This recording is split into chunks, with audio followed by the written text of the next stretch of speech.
Hey everyone, it's Lisa from the blog farmhouseonboone.com, and today I'm going to show you how to make this ruffle linen pillow cover.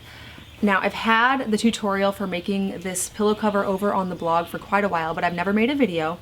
So whenever I made this for my summer farmhouse tour for the front porch, I decided to record the process and take you along with me. Now, linen and ruffle are something that go together so well, in my opinion. I think it goes in any room, any space. It's feminine and pretty, but then in a color like blue, not too overly feminine. Pretty much anytime I can't think of what else to do, I do linen and ruffles. It is my move. It is what I love. So let's dive in and I'll show you how to make it.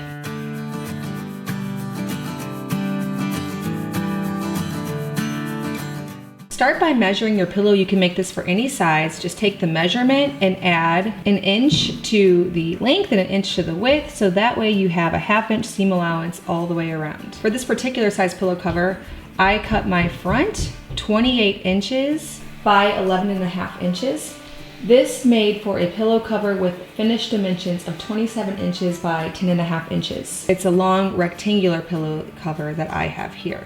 Now for the back two pieces, you'll want to make them the same width of the pillow. So for me, 11.5 inches. But then you will take the length of your pillow, so in my case 28, divide that by 2, that's 14. Now those two pieces overlapping in the back wouldn't overlap at all. So you'll add about 6 inches or so to each side. So in my case, I cut out two pieces, 20 inches by 11 inches. All right, now that I have the front cut out, I'm going to measure to see how long I need my ruffle piece to be. You always want to make your ruffles 1.5 times what you're attaching them to. Since this pillow is going to be 11 by 28.5, I'm going to add up, and you can do this for any size pillow. I'm going to do 11.5 plus 11.5 plus 28 plus 28. That will give me the diameter around the whole pillow.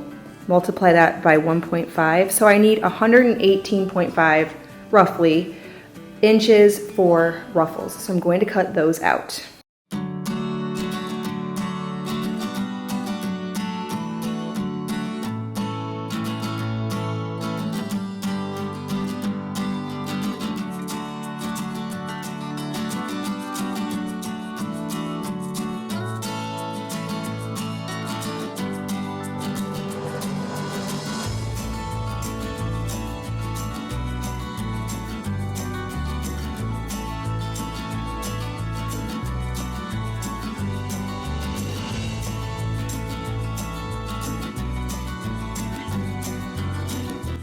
I sewed several ruffle strips together because I didn't have anything that was 118.5 already. And now I have that amount of raw fabric to turn into ruffles.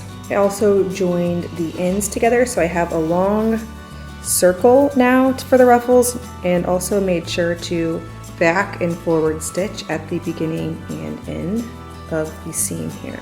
Now I'm going to fold this in half all the way around. You could also press this down if you want it a little bit more crisp, and put a gathering stitch on this edge. Now I don't like to put a gathering stitch all the way around. I will start and stop, just so that if I break a gathering stitch, I won't have to completely start over. You can visit my tutorial on how to make a ruffle, but the easiest way to make a ruffle is to adjust the stitch length as high as it will go, and then also adjust the machine's tension as high as it will go.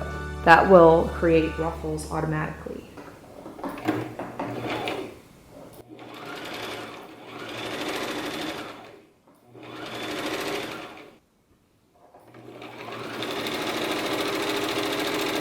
Make sure on gathering stitches to leave nice long tails so that you can pull the gathers along the strings and start and stop somewhat often.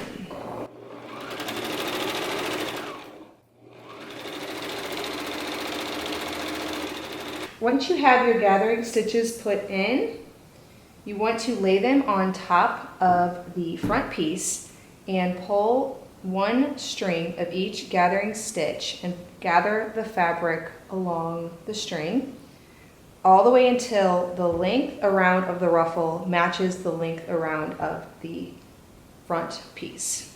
Okay, now that this lines up and matches up, going to place the ruffle right sides together with all the raw edges facing out. I will continue to adjust along the gathering stitch as I go. And I'm going to make a sandwich between the front, the ruffle, and the backs. There's two backs, they need to overlap. And then when I sew around this outside edge and turn it all out, the ruffle will be in the right place. Now, normally, I will take these backs here and put in a hem like this and stitch down. But since this is a finished edge, it's not the cleanest, but I don't mind. I'm trying to get this project done. Since it is finished, it is the factory edge, I am not going to do that. Again, visit the blog post. I have this full tutorial out in writing if any part of this becomes confusing. I'm going to pin all the way around and then sew all the way around, and then this pillow will be done.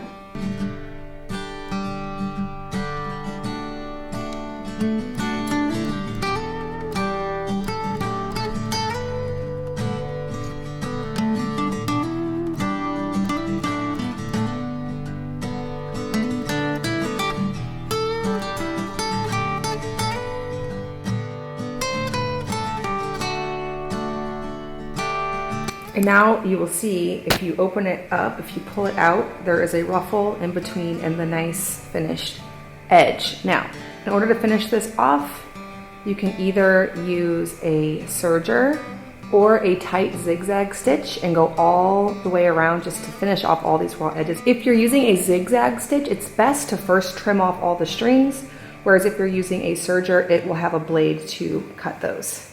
All right, well, thank you so much for watching this video. I hope that you enjoyed it and you're able to go around and find some pillows in your house that need a little bit of updating, and you can make different colors of linen and ruffle pillow covers for them. If you're brand new to my channel, please hit that subscribe button. I have a chicken coming to join me.